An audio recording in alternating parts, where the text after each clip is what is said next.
For the rest of that night, he gets frog-marched from place to place, to a quick convocation of the temple's law court at the chief priest's house, and then onwards to an equally quick interview with the yawning governor, called from his bed to confirm that the empire's civil arm agrees with the temple's judgment.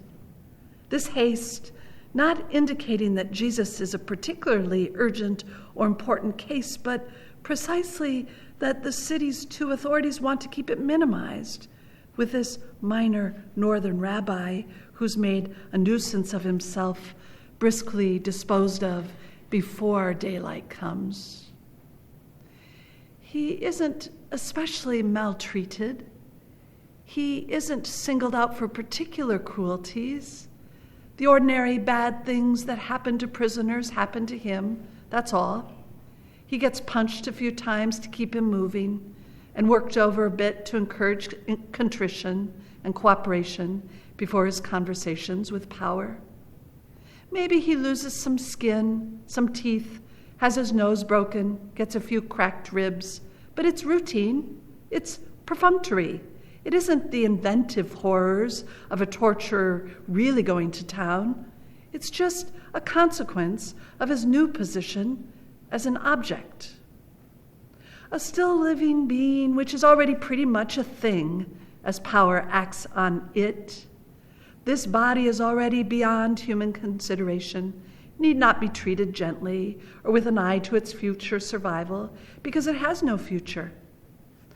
The whole process is marking it out quite clearly for death, and so it does not matter what happens to it. The only oddity is that Jesus, who talked so eloquently, who shadow-boxed with words so deftly on occasion, refuses entirely to defend himself. All night long, he echoes back the accusations. You threatened the temple. You say so, says Jesus. You're a blasphemer, a Sabbath breaker, an enemy of the law. You say so. You think you can forgive sins. You say so. You claim to be king. You say so. You are a menace to public order. You say so. All night long, a human mirror wall reflecting back what's in front of it, except that all the while,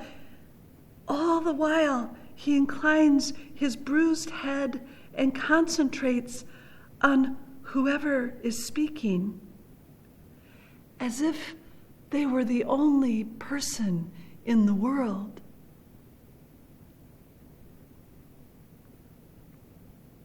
He does not need to ask what they want him to do for them now, since they are telling him the answer all the time. We need you to be guilty. We need you to be the mess that must be removed so that the world can work smoothly. We need you to be the unclean shadow of our righteousness, our good imperial order. We need you to be dirt, disease, crime, shame, humiliation, chaos, darkness, so that we can be virtue, certainty, light. We need you to be in the dirt soon. It's nothing personal.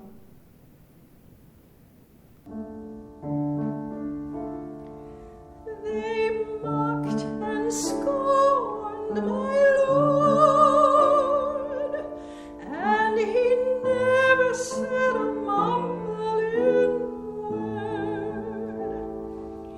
They mocked and scorned my Lord, and he never said a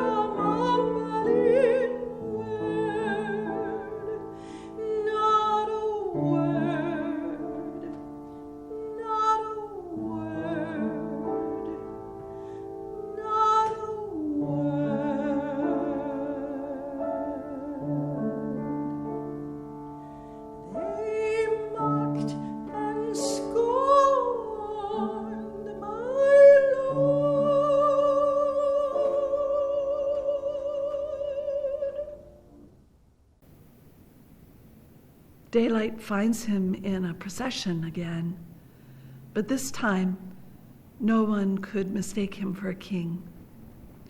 He's stumbling along under the weight of his own instrument of execution, a great big wooden thing he can barely lift, with an escort of the empire's soldiers, and the bystanders who have come blinking out of the lodgings where they spent the festival night don't see their hopes, or even the possibility of their hopes, parading by.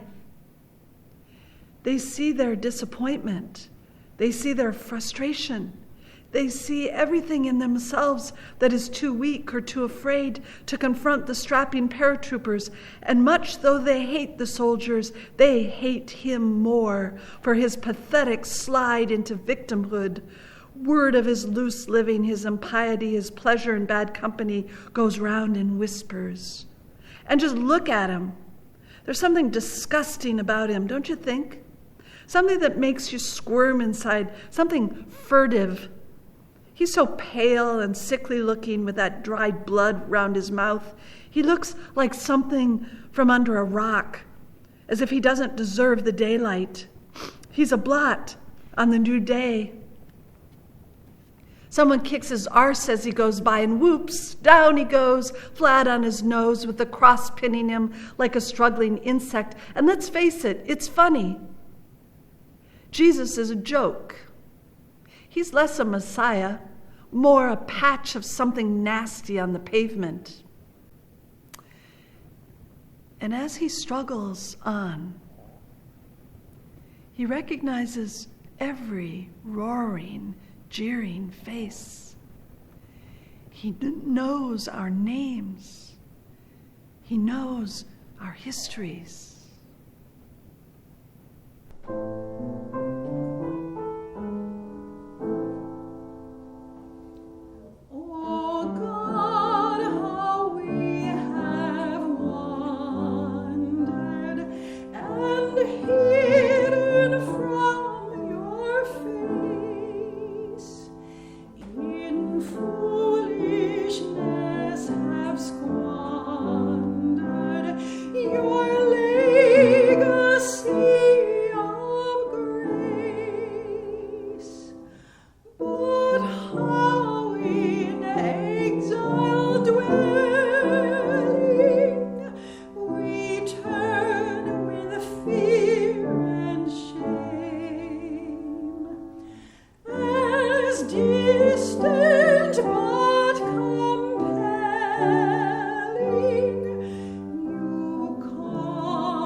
And since, as well as being a weak and frightened man, he's also the love that makes the world, to whom all times and places are equally present.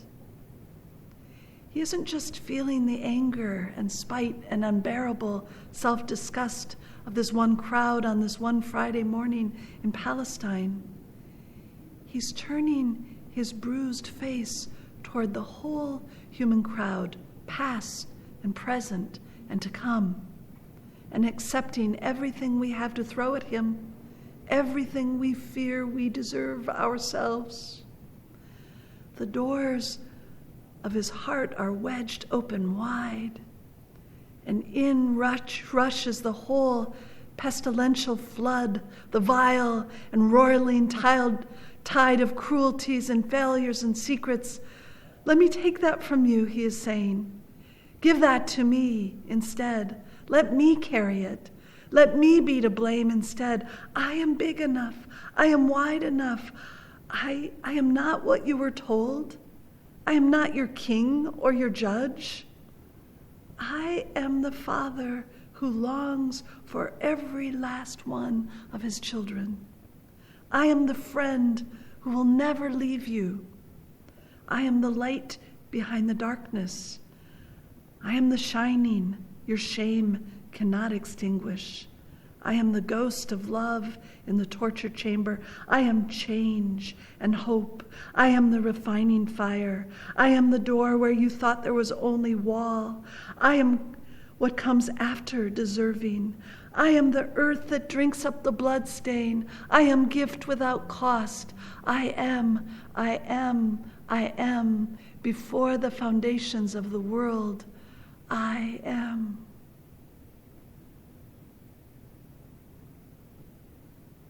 The soldiers lead him out of the city gate, and laboriously, slipping and sliding with crunching blows from spear butts to motivate him, they drive him up the small cone to Skull Hill, where death sentences are carried out. They tie him onto the cross and plant it upright.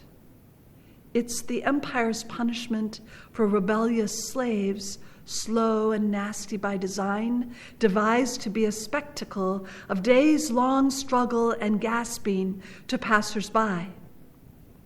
On a cross, you choke to death when you're finally too tired to heave your own weight up to take the next breath. Jesus' cross has a sign on it over his head. "Here's your king," it says in all the languages of the province. The chief priest didn't want it, but the governor has a point to make. And Jesus hangs there.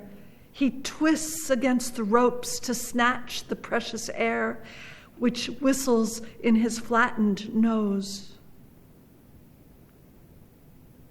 He cannot do anything deliberate now. The strain of his whole weight on his outstretched arms hurts too much. The pain fills him up, displaces thought, as much for him as it has for everyone else who has ever been stuck to one of these horrible contrivances, or for anyone else who dies in pain from any of the world's grim arsenal of possibilities. And yet he goes on taking in. It is not what he does, it is what he is. He is all open door to sorrow, suffering, guilt, despair, horror, everything that cannot be escaped. And he does not even try to escape it. He turns to meet it and claims it all as his own. "This is mine now," he is saying. And he embraces it with all that is left in him.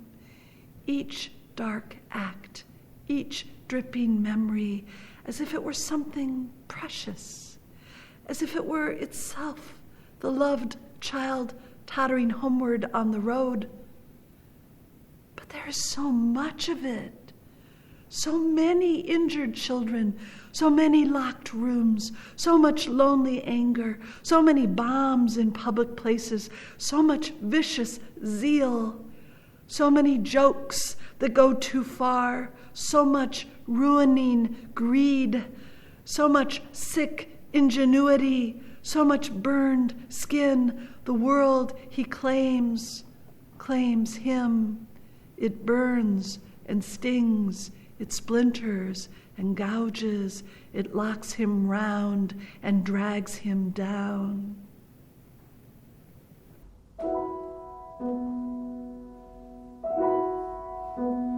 When Jesus wept the falling tear, in mercy flowed beyond all bound. When Jesus groaned, oh, trembling fear seized all the guilty world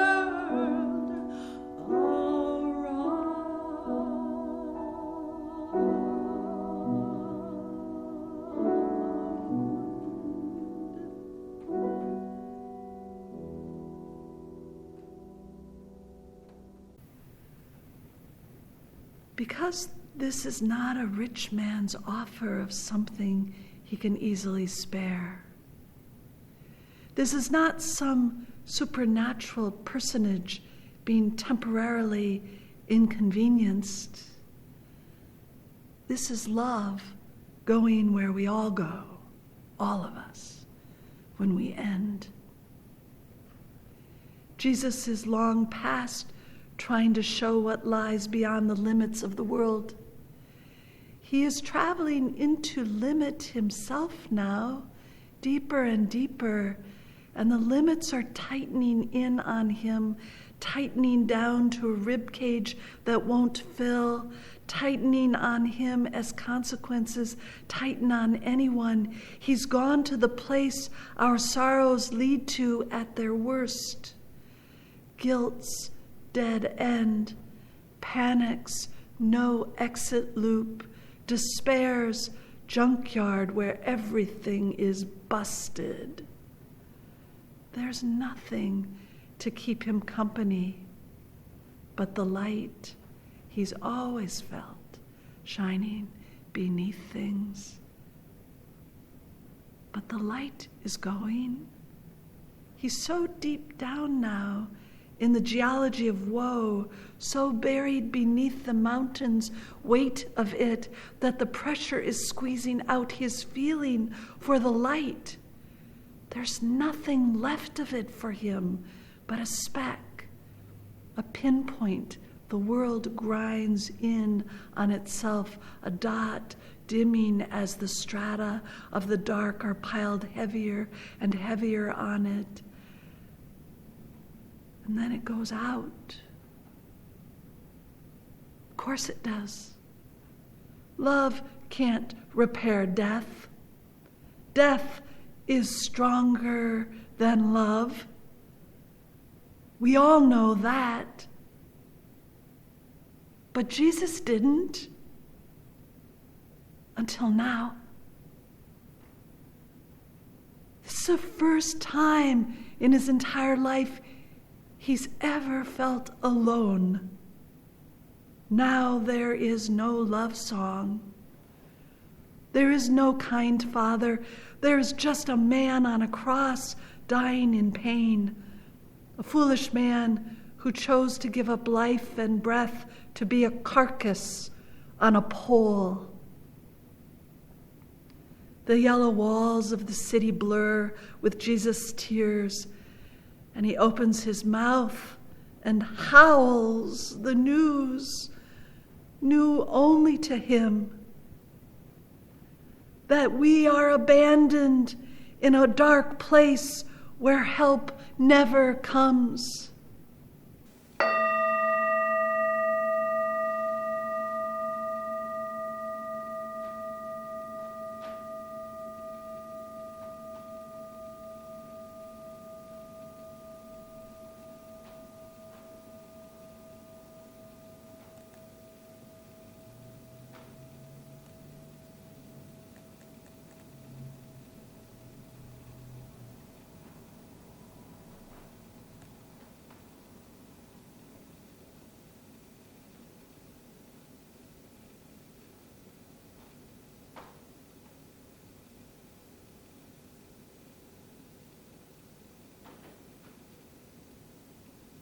The friends creep out at dusk and ask for the body, promising anonymous burial and no fuss.